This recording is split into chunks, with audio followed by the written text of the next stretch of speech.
Ça va, oui. Sauf que l'avion perd de l'altitude. On fonce sur les arbres. Et je n'aurai pas le temps de sortir les trains d'atterrissage. Mais y'a quoi qui va? Ce qui va, c'est que je suis là.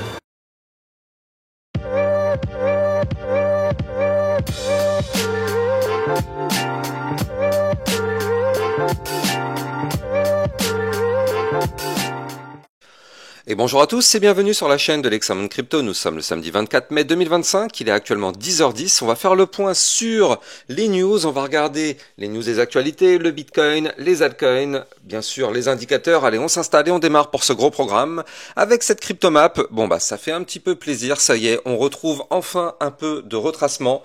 Les prix étaient beaucoup trop chers pour investir dessus, donc là ça y est, on commence enfin à avoir du rouge. On va peut-être avoir des prix effectivement un peu plus intéressants par la suite. On va regarder tout ça de toute façon en détail dans cette vidéo. Allez, on va commencer bien évidemment avec les news. Alors du côté des news, déjà dans le club, on avait vu hier la crypto-monnaie LTO et la crypto XCN et la crypto Trias. Donc ça vous permet d'avoir des belles opportunités et ça vous permet aussi d'avoir des vidéos de suivi régulières par rapport à plein de crypto-monnaies. Le lien est en description de vidéo. Crypto Dilettante qui nous pose que CZ, donc le fondateur de Binance, qui dément les accusations de Wall Street Journal, le liant au projet crypto WLF, donc le World Liberty Financial, qui est affilié à Trump, qualifiant l'article de biaisé et de factuellement inexact. Donc il dément formellement.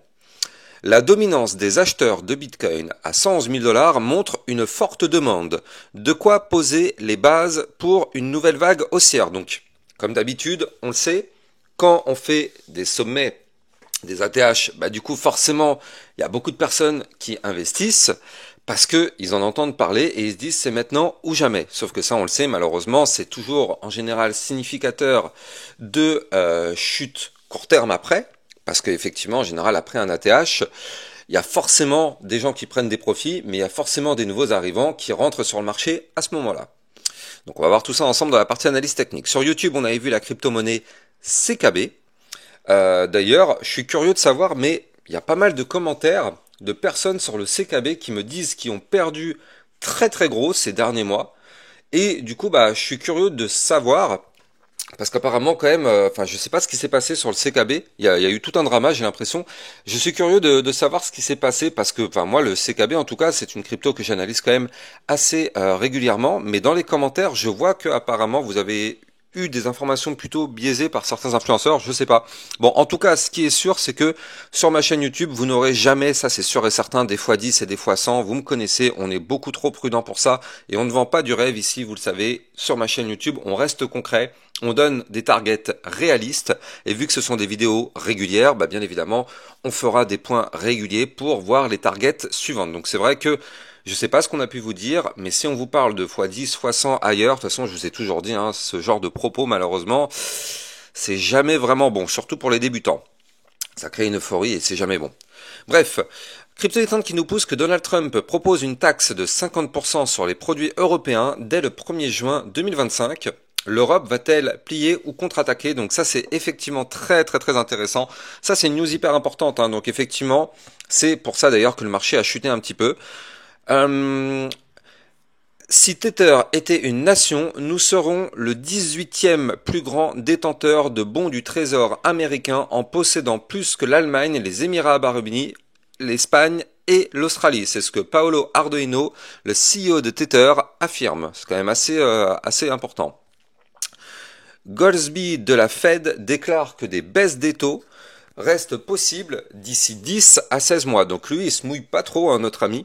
Il se mouille pas trop parce que j'ai envie de dire là c'est pas du tout une prédiction, ça je veux dire tout le monde est au courant qu'effectivement il y aura des baisses des taux, on sait pas dans combien de temps, mais là je veux dire c'est pas du tout se mouiller, c'est comme dire qu'un jour, sans donner de date, le Bitcoin sera à 200 000 $, je veux dire c'est exactement la même chose, ça arrivera forcément un jour ou l'autre, que ce soit dans 1 an, dans 10 ans, dans 50 ans, voilà, ça devrait arriver. Bref. Bo Hines qui affirme que sous le président Trump, nous veillerons à ce que les États-Unis restent la capitale mondiale de la crypto et une superpuissance du Bitcoin, ce n'est que le début. Ça par contre, ça c'est très très très choc comme phrase. C'est vraiment une phrase choc, ça veut dire que les mecs, ils sont méga chaud bouillants sur le sujet.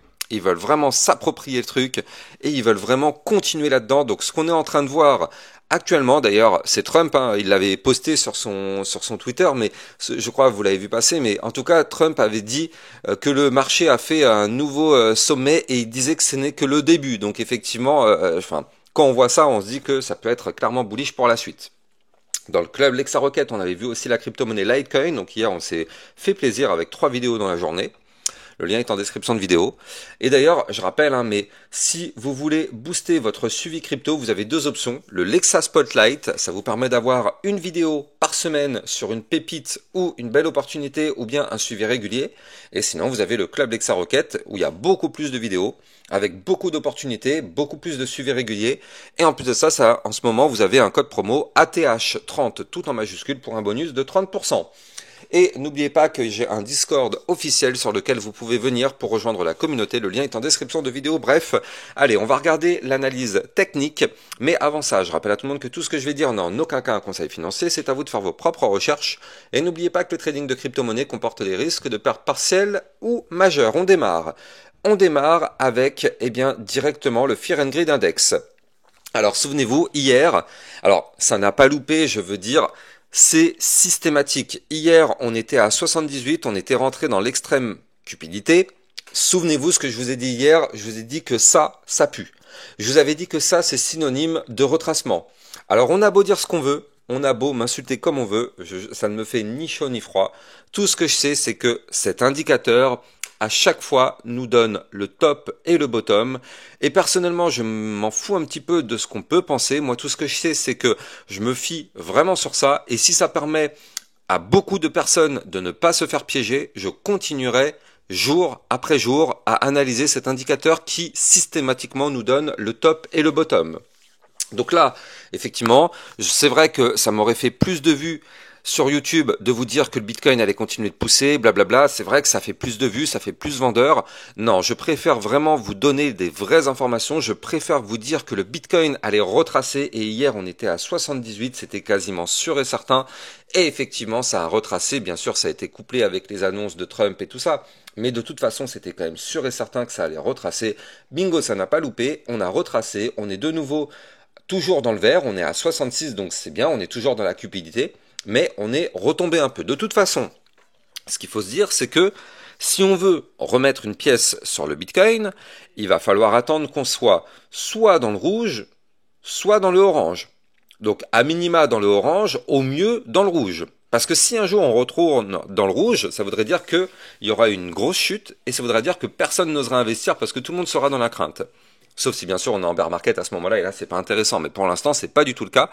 Donc là, en tout cas, investir sur le Bitcoin maintenant, c'est pas forcément peut-être une très très bonne idée. Alors si on fait un DCA, effectivement, bon, ça on s'en fout un petit peu. Mais pour les personnes qui veulent investir en one shot, c'est pas forcément la meilleure idée. En tout cas, pas maintenant. De toute façon, tant qu'on est dans le vert, c'est rarement une belle opportunité. Alors, du côté effectivement de la map de liquidité, vous le voyez, hein, on a un cluster qui est en train de se former ici et il est sérieux ce cluster entre les 111 950 et la zone des 113 600 $. On va voir juste après que de toute façon il y a une grosse résistance ici, mais il y a quand même un gros cluster avec beaucoup de liquidité qui est en train de se former. Et là, sinon, ce qu'on voit, c'est qu'en fait, en réalité, on est venu ravaler tous les clusters qu'il y avait au sud, sauf celui-ci, entre les 106 650 et les 104 400. Donc, effectivement, si on continue de chuter, ce sera très sûrement une zone à revenir retester. Et donc, justement, en parlant de retester tout ça, le Bitcoin, actuellement, comme vous pouvez le voir, bien sûr, s'est fait rejeter par la ligne de tendance haussière historique. Souvenez-vous, cette ligne qui est là, je vous l'ai déjà montré à plusieurs reprises sur ma chaîne YouTube. C'est une ligne de tendance haussière historique qu'on suit depuis 2017. Donc ça fait quand même pas mal d'années. Et à chaque fois qu'on l'a touché, on a été rejeté. Donc là, on l'a touché de nouveau et on a été rejeté. Et regardez, ce rejet a été quand même plutôt, techniquement parlant, magnifique. Parce que je vous avais dit que là, si on chutait, on allait venir chercher les 107 190. Qu'est-ce qu'on a fait? Comme vous pouvez le voir ici, on est venu chercher mon support à 107 190. Et pour l'instant, c'est ce support qui a l'air de retenir le cours. Donc c'est très très bon. Je veux dire, d'un point de vue analyse technique, on est vraiment pas mal. De toute façon, vous le connaissez, enfin vous connaissez le but de ma chaîne YouTube, c'est de vous donner des niveaux clés vraiment hyper précis tout en restant le plus simple possible dans les explications pour que tout le monde puisse comprendre. Donc là, on est revenu vraiment retester le niveau clé de support. Donc comme son nom l'indique, c'est un support. Donc pour l'instant, le support est en train de tenir, donc tant mieux. Attention, si ce support vient à lâcher, on va chuter pour aller chercher le bas du canal ascendant, parce qu'on est dans un canal ascendant toujours. Le bas du canal est à 105 604. Donc si on continue de chuter, ce serait une belle zone à venir chercher. Et pour moi, la zone encore plus belle, ce serait d'aller chercher les 105 066. Alors attention tout de même, si on réintègre ici l'ancien range à 105 066, on aurait la porte ouverte pour retourner rechercher, pourquoi pas, le support des 103 519. Et comme je vous le montrais tout à l'heure dans la map de liquidité, ici on a un cluster entre les 106 650 et les 104 250, donc effectivement ça matche plutôt bien avec effectivement la zone sur laquelle on est actuellement. Si on casse les 107 190, qui est une zone de support, bah du coup ce serait pour aller chercher là ou les supports suivants, donc les deux que je vous dessine à l'écran. Voilà, donc effectivement ça matche plutôt bien.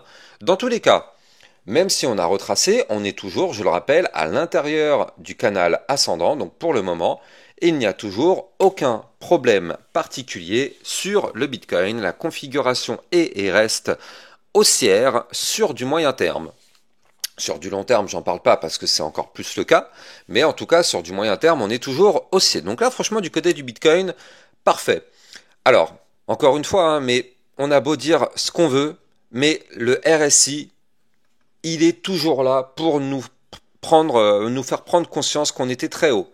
Là, souvenez-vous, j'ai quand même pas mal alerté aussi en disant que il est tout à fait possible d'aller chercher des résistances plus hautes, donc c'est-à-dire de faire un nouveau sommet, mais attention, d'un point de vue technique, on était dans la zone de retracement. Donc ça, je voulais quand même dire, redit, archi dit, super dit, et il fallait se méfier. Il fallait se méfier parce qu'effectivement, cette zone de retracement, je vous l'ai déjà montré à plusieurs reprises, mais systématiquement, regardez, je vais dézoomer, systématiquement, quand on est à l'intérieur, on a le retracement. C'est pas pour rien qu'on l'appelle une zone de retracement. Donc à chaque fois, on a eu notre retracement à l'intérieur de cette zone. Alors c'est vrai que, comme vous pouvez le voir, des fois on a été chercher des points beaucoup plus hauts. Nous on a été chercher le point des 78. Des fois on a été chercher les 84. Ici on a été chercher les 86. Ici on a même été chercher les 87. Alors c'est pour ça, regardez, on a été chercher ici encore plus haut à 88, 89 même. Donc nous, en réalité, là on peut très bien s'appuyer sur un support, donc le support des 107 190, aller chercher la résistance d'après, donc la fameuse ligne de tendance haussière long terme historique qui se situe aujourd'hui ou dans les prochains jours, en tout cas aux alentours des 111 000 $. Et juste au-dessus des 111 000, on a les 113 191 qui sera là aussi une zone de résistance avant d'aller chercher le haut du canal qui se situe quant à lui à 114 000 $. Donc ça reste quand même possible, surtout que maintenant le RSI est redescendu un petit peu. Donc effectivement, ça nous laisse de la place si on veut pousser pour aller rechercher des points plus hauts. Mais encore une fois, il faut se dire que nous sommes actuellement très très haut et on aura une phase de retracement de toute façon un peu plus prononcée.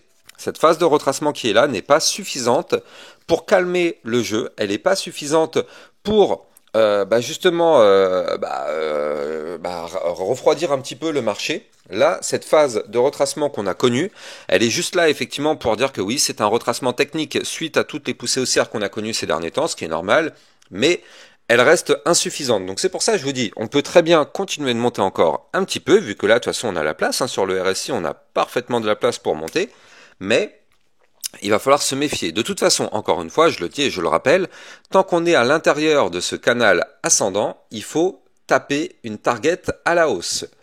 C'est la base, la tendance est notre ami. On est sur une tendance haussière, il faut taper les targets à la hausse. Quand on va casser cette tendance haussière, parce qu'un jour ou l'autre ça va être cassé, dans ce cas-là, il faudra taper les targets à la baisse. Mais pour l'instant, on est dans la tendance haussière, donc il faut taper les targets à la hausse. Donc les targets à la hausse, je vous les ai donnés. On a les 111 400, 113 191 et le haut du canal à 114 000, aujourd'hui en tout cas, 114 600 $. Maintenant, encore une fois, prudence, si on va taper ces targets, prudence, le RSI sera là pour nous rappeler qu'on sera très très haut, bien évidemment. Ce qu'on avait pu détecter aussi ces derniers jours, c'est qu'en fait, Bah, souvenez-vous, on avait formé ici un magnifique double top, premier top, deuxième top court terme. Donc ça, de toute façon, il n'y a aucune surprise. Hein. Si vous regardez ma vidéo d'hier matin, bah, ou même avant-hier, pardon, on savait qu'on allait avoir ce retracement. Donc on l'a eu, parfait. On l'a eu. On est venu rechercher donc la fameuse zone de support des 107 190. Si le support, eh bien, lâche, bah effectivement, là on le voit. Hein, on a aussi donc notre belle target qui nous attend ici, là, tac, à combien? À 104 870 $. Donc effectivement, il y a beaucoup de points de convergence qui nous emmèneraient effectivement sur ces 104 000 $, mais pour l'instant en tout cas, le Bitcoin n'a pas l'air de vouloir y aller. Pour l'instant, il rebondit sur le support et tant qu'on est au-dessus des 107 190, eh bien, on privilégie le fait qu'on pourrait avoir effectivement une poussée haussière de nouveau pour aller retrouver la résistance haussière long terme. Alors encore une fois, il faut noter, cette résistance, on n'a jamais réussi à la péter. Donc est-ce que si on arrive à remonter, on arrivera à la péter cette fois-ci? Ou bien est-ce que malheureusement on va se faire rejeter de nouveau et on va former un double top pour retracer de plus belle? Dites-moi en commentaire ce que vous en pensez. Est-ce que vous pensez qu'on va avoir le double top? Ou est-ce que vous pensez qu'on va enfin réussir à péter cette résistance et qu'on va décoller en bull run tout de suite? Ça c'est vraiment hyper intéressant et je veux votre avis là-dessus. Allez, on va regarder ce qui se passe du côté des altcoins. Alors qui dit altcoin dit forcément Ethereum en priorité. Du côté de l'Ethereum, attention, hein. Attention, on l'a déjà, le double top. Attention, on a le double top. Troisième alerte, attention, on a le double top. Donc là, vous le voyez, premier top, deuxième top. Alors, il n'est pas encore 100% validé. Pour qu'il se valide, ça veut dire qu'il faut qu'on break les 2465 zones de support ici. Donc pour l'instant, on ne sait pas s'il va se valider. Mais techniquement parlant, il apparaît sur le graphique. Le double top apparaît sur le graphique. Donc prudence extrême du côté de l'Ethereum. Prudence extrême, on a une divergence baissière, je vous en ai déjà parlé. Divergence baissière parce que du côté du RSI, on chute.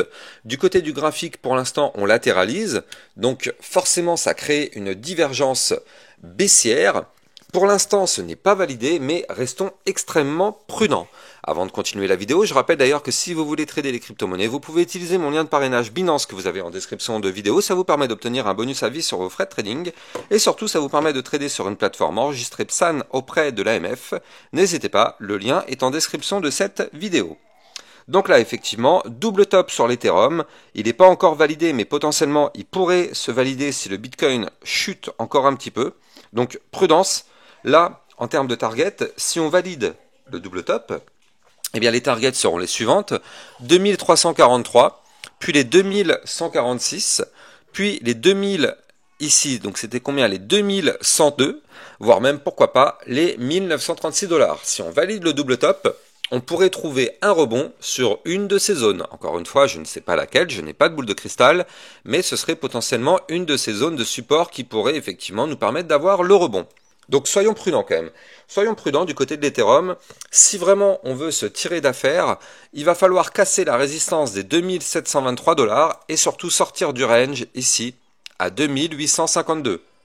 Tant qu'on est sous ces niveaux clés, malheureusement, on est à risque du côté de l'Ethereum. Prudence extrême, tout dépend bien sûr du Bitcoin. Je rappelle que tant que le Bitcoin n'aura pas repris une tendance haussière, on sera dans une situation délicate sur les altcoins. Et si on fait un petit point aussi sur le Solana, on risquerait d'être dans la même situation. Et ouais, exactement pareil, regardez. Bah, de toute façon, tout suit le Bitcoin, hein, vous le savez dans l'ensemble. Mais du côté du Solana, globalement, regardez, on forme ici le premier top. On est peut-être en train de former ici le deuxième top. Alors pour l'instant, le Solana, tout va bien. On est au-dessus de la ligne de tendance haussière. Donc même si on forme le deuxième top, tant qu'on tient la ligne et qu'on ne la break pas, tout va bien. Hein, il n'y a pas de menace. Mais attention tout de même, parce que là, du côté du Solana, si jamais on break les 167 $, ça voudrait dire qu'on réintègre le ruban de moyenne mobile. Si on break juste en dessous les 165, ça veut dire qu'on valide le double top. Et si on break ces niveaux clés, dans ce cas-là, le Solana pourrait connaître une phase de retracement pour aller chercher dans un premier temps ici le support des 156, puis par la suite le deuxième support des 152 avant d'aller chercher de nouveau le support haut de range à 145 qu'on avait breaké par le haut qui nous a permis d'avoir effectivement la poussée haussière. Donc effectivement il va falloir surveiller tous ces niveaux clés. Donc là du côté du Solana pour l'instant ça va encore, mais attention, regardez le point haut qu'on a fait ici est moins haut que son précédent. Donc attention du côté du Solana, attention, pour l'instant c'est pas validé, pour l'instant on n'a pas encore de menace réelle de retracement, Mais attention, ça pourrait effectivement arriver. Si on break cette ligne de tendance haussière déjà dans un premier temps, ça va commencer à sentir mauvais. Et si on break la ligne de coup du double top, bien sûr, ça sentira beaucoup plus mauvais. Mais tout ça, c'est du moyen terme. Ça n'a pas d'impact sur le très long terme. Pour l'instant, on le voit, sur du long terme, on a eu une belle reprise. On est actuellement sous un niveau clé Fibonacci important, donc c'était tout à fait logique qu'on ait un retracement.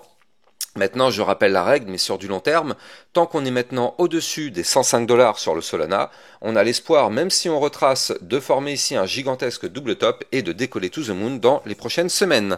Allez, si vous avez kiffé ma vidéo, n'oubliez pas de liker, commenter, partager au maximum. Vous le savez, ça participe au référencement de ma chaîne YouTube. Et surtout, abonnez-vous pour recevoir tous les jours 1, 2 à 3 vidéos concernant le Bitcoin et les altcoins. À plus tard, ciao ciao. Bitcoin, Ethereum, you know the drill. Lost it all but came back with the skill.